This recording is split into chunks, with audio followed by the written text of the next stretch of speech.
conosco. Abra, por favor, a sua Bíblia, o Evangelho do Senhor Jesus Cristo, segundo escreveu o médico amado Lucas, capítulo de número 15. Nós leremos o versículo de número 4, versículo tema da nossa convenção. Lucas, capítulo de número 15, versículo de número 4. Qual dentre vós é o homem que, possuindo 100 ovelhas e perdendo uma delas, não deixa no deserto as 99 e vai em busca da que se perdeu até encontrá-la? Amém? Podeis sentar, meus queridos irmãos, que Deus vos abençoe. Estou muito feliz com Jesus pela oportunidade e o privilégio de estar na 25ª Água da Ciade, pelo privilégio que Deus me dá nesta noite de poder ser o mensageiro da sua palavra. Obrigado, pastor José Clarimundo. O senhor tem sido um pai para mim e para toda a minha casa. Obrigado, pastor Sebastião, pelo carinho e pela confiança. Obrigado, pastor Jocelyn, pela amizade, pelo carinho, pela acessibilidade. Que Deus continue te usando de forma especial. Quero saudar a todos os companheiros convencionais, líderes de convenção e a todos os amados irmãos que aqui estão. Eu sei que o nosso tempo é curto, mas precisamos falar da palavra de Deus. Se nós formos ter um apanhado acerca do capítulo 15 e da escrita do Evangelho segundo escreveu Lucas, nós muitas vezes ouvimos falar sobre o capítulo das parábolas, ou dos achados e perdidos, ou dos perdidos e encontrados. Podemos analisar assim. Mas, olhando pela uma ótica ministerial, pastoral, que queremos trazer esta palavra ao seu coração. Eu sei que você veio aqui, assim como eu, com uma grande expectativa, uma expectativa especial de ouvir a voz de Deus falar ao seu coração. E o Senhor tem falado, mas quero nesta noite trazer um recado de Deus a você. Neste capítulo nós temos ou 3 parábolas ou uma contada em 3 etapas, em 3 ocasiões ou versões diferentes. A primeira, o Senhor fala acerca da ovelha perdida, a ovelha que saiu do meio do rebanho e que se encontrava indefesa, longe do pastor. O pastor vai buscar esta ovelha, porque ela está indefesa. A segunda etapa, nós ouvimos, ou a segunda parábola, acerca da dracma perdida, que se perdeu em casa e não tinha consciência de estar perdida. E o terceiro, ou a terceira parábola, fala-se do filho que saiu de casa, se perdeu fora de casa, mas se arrependeu e voltou para casa. Entendendo esta passagem que Jesus citava aos fariseus, saduceus e a todos que o questionavam naquele dia, por causa do relacionamento de Jesus com os pecadores.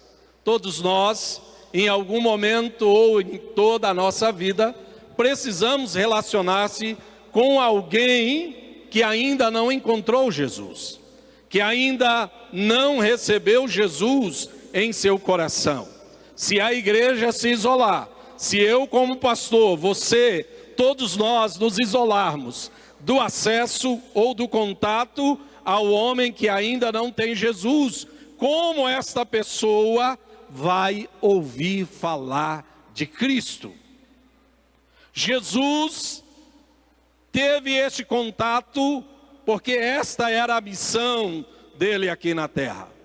nós temos a mesma missão de continuar pregando a palavra de Deus, o Evangelho de Cristo Jesus. Mas o que me chama também a atenção é que fala de percas. A princípio se perde uma ovelha de 100, 1%, parece irrisório, mas o que Jesus está citando é que se você não se preocupa com um pouco, certamente você ficará sem o muito. Primeira coisa, se perdeu uma ovelha de 100. Segundo, se perdeu uma dracma de 10. Terceiro, se perdeu um filho de 2. Então, se entende que a porcentagem passa de 1 para 10% e para 50%.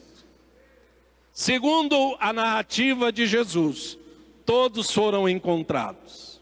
Todos foram encontrados. E aleluia, porque esta era a razão da parábola. Anunciar às pessoas, anunciar a mim e a você, que Jesus, que o Senhor, o nosso Deus, não desiste de ninguém. Seja qual for a situação, seja qual for o problema, Deus está sempre preparando um plano para que esta pessoa seja resgatada através do seu amor. Louvamos a Deus, porque só o amor de Deus poderia nos resgatar. Nenhum de nós merecíamos estar aqui, todavia fomos encontrados pelo seu amor.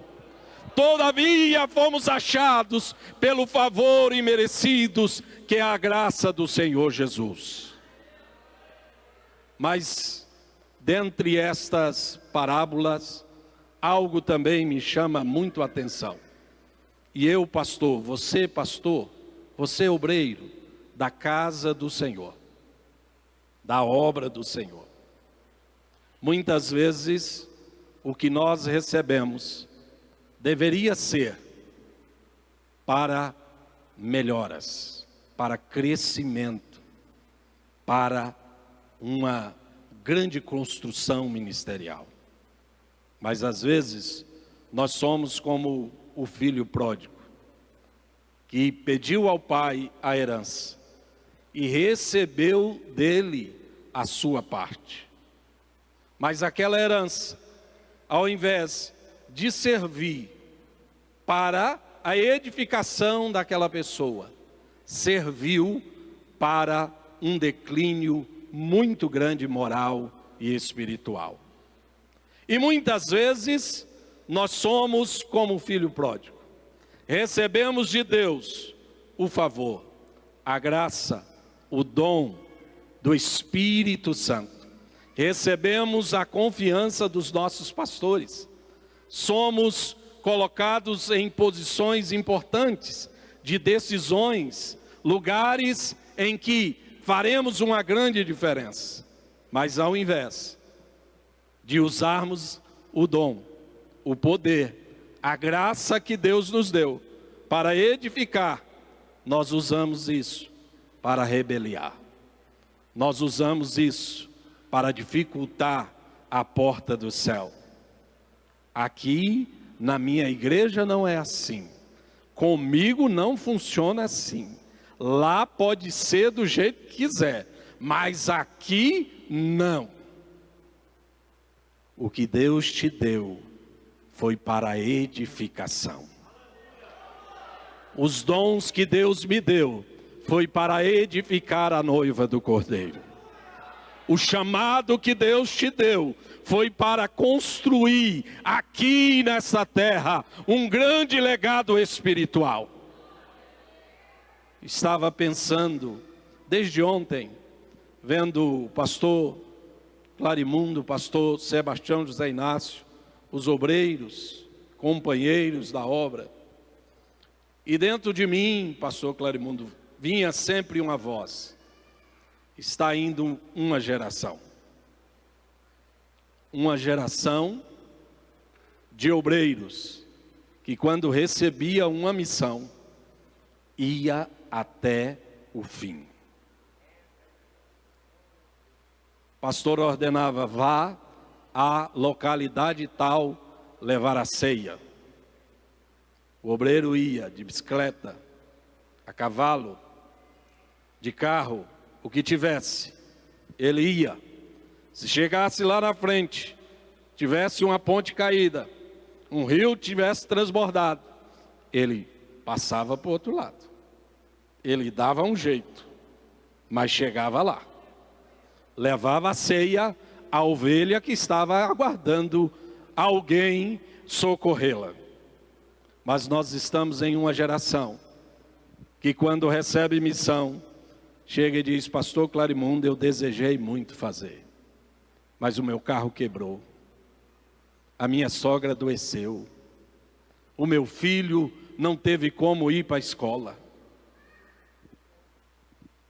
A mulher machucou o pé, e aí eu não posso ir. Querido, eu não estou querendo te doutrinar aqui, não é essa a minha missão. Eu quero te entregar um recado de Deus ao seu coração. Eu quero dizer a você que esta geração de obreiros fiéis, trabalhadores da seara que nunca negaram a sua missão, eles podem ir no sentido de o tempo passar, mas o reino de Deus precisa de mim e de você. De uma nova geração que se levanta, de uma nova geração que se coloca de pé e diz para o Senhor: Senhor, pode contar comigo. Pode contar comigo, Senhor. Eis-me aqui, Senhor. E todos os dons que o Senhor me entregou, eu vou usar e gastar no teu reino. Oh, aleluia, aleluia. Liderança pastoral.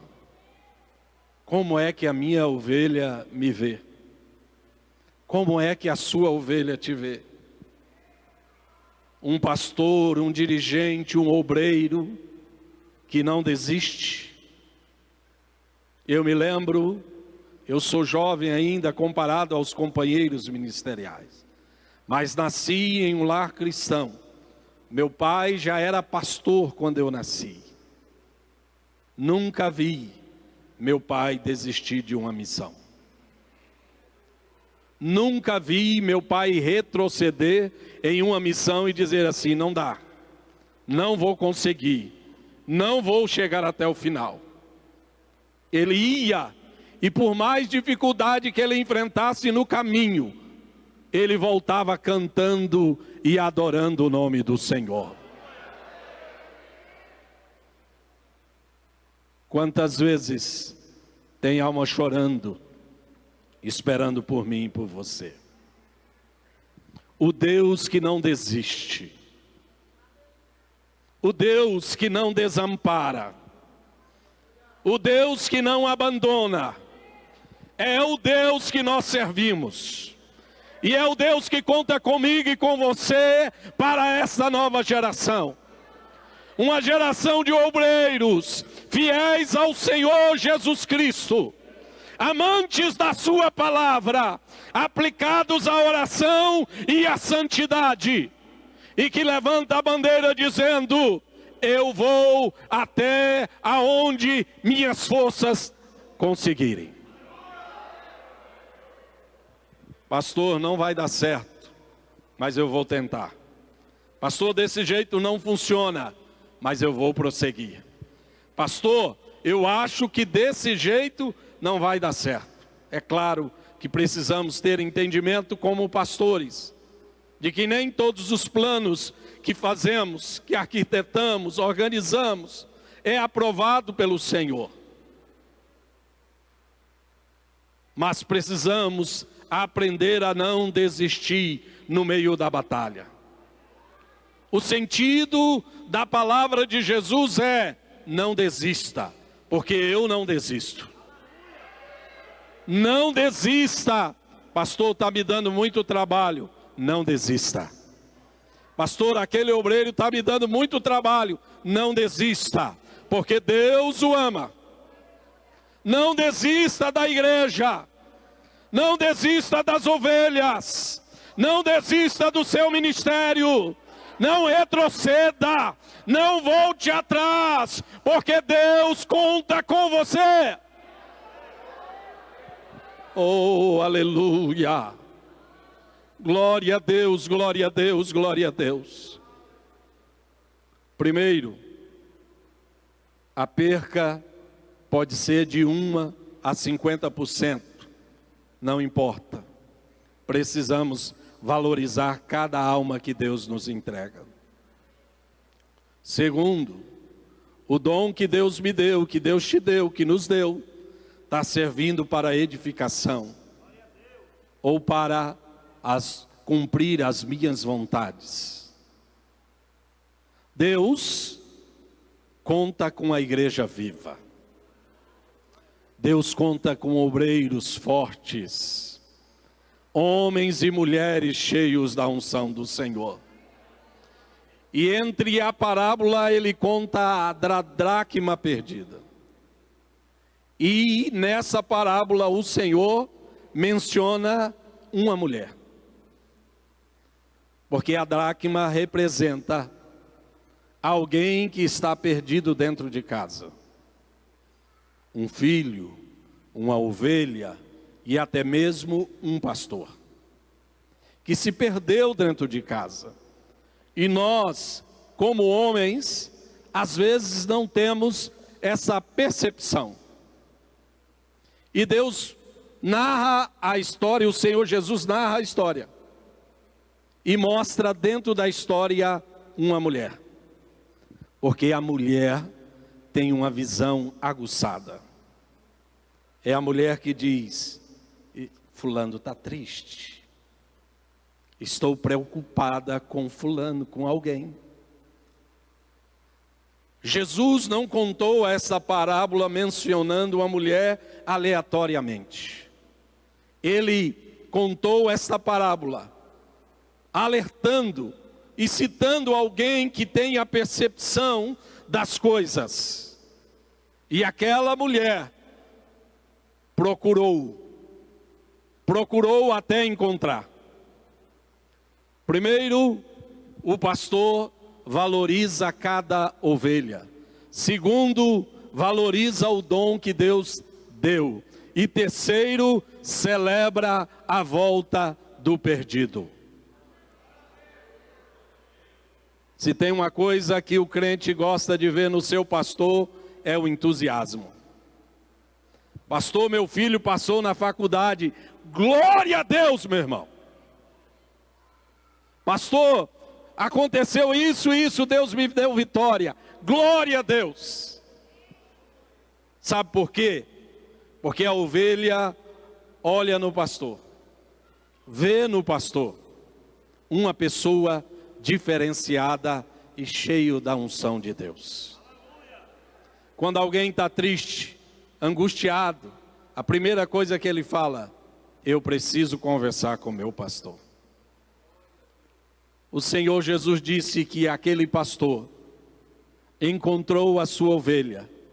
E a primeira coisa que ele fez foi avisar aos seus amigos. E celebrou novamente o encontro daquela ovelha. A mulher, quando encontrou a dracma, convidou as suas vizinhas e amigas para celebrar, porque Deus tinha abençoado. E ela tinha encontrado a dracma perdida.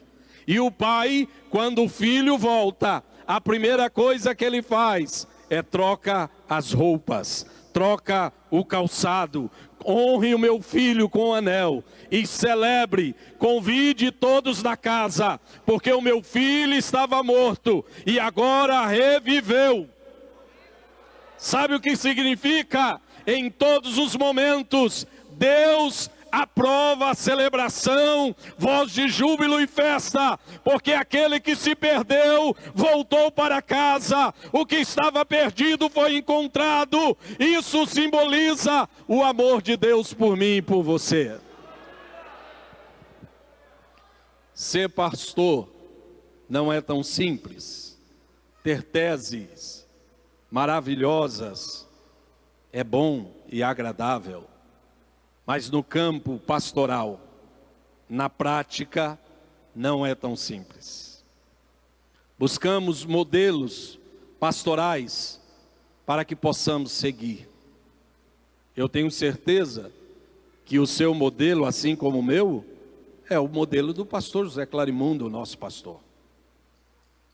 Admiramos ele como homem de Deus, como servo de Deus. Admiro quando o pastor Clarimundo diz assim: eu vou orar acerca disso, porque eu sei que haverá resposta. Mas nós temos vários modelos bíblicos, e dentre eles, Pedro.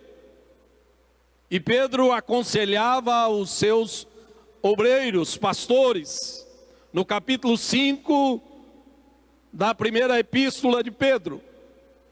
Ele diz aos presbíteros que dirigiam a igreja, aos pastores: pastoreai o rebanho de Cristo, não por ganância, não dominando o rebanho, mas livres, de boa vontade, com alegria, mas principalmente cumprindo a vontade de Deus. Cumprindo a vontade de Deus, porque quem cumpre a vontade de Deus, seja agora, amanhã ou depois, terá vitória garantida. E ele descreve algumas aflições que nós precisamos ou passaremos. E o apóstolo Paulo diz a Timóteo: filho, sofre comigo as aflições do evangelho. Ser pastor é símbolo de renúncia. Ser pastor é símbolo de entrega. Ser pastor é símbolo de obediência. Mas tem um detalhe: há uma promessa gloriosa. Há uma promessa gloriosa.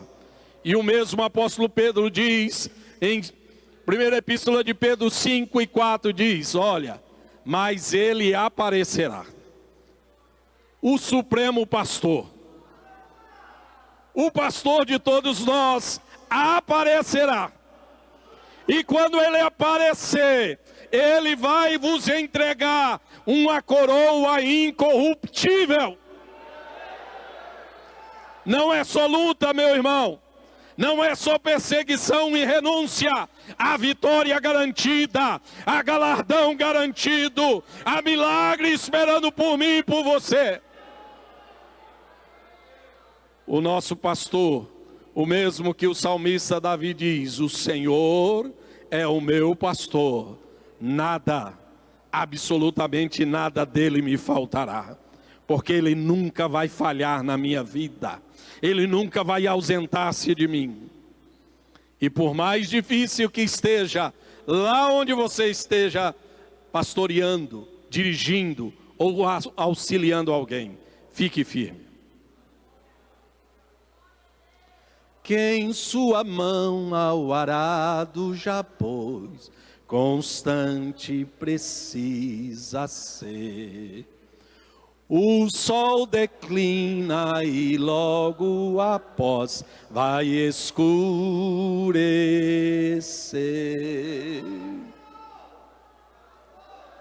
De Cristo pensando,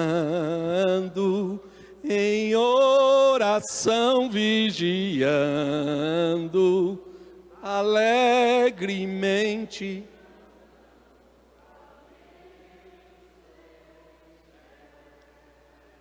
Glória a Deus. E ele diz: não desanime por ser sua cruz maior do que a do teu irmão. A mais pesada levou o teu Jesus. Te consola então. Que Deus abençoe sua vida. Que Deus te encha de graça e de unção. E que você seja bem-sucedido em tudo que você colocar as mãos. E tudo aquilo que Deus te entregar, você possa valorizar e dizer, no dia em que encontrar o Senhor Jesus Cristo, dizer: Aqui estão, Senhor, aqueles que o Senhor me entregou.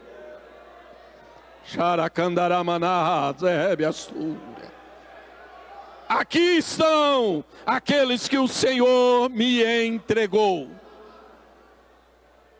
E ele dirá: servo bom e fiel, aquele que permanecer até o fim.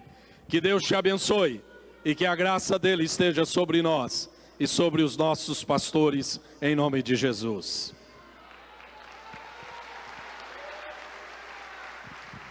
Obrigado, pastor.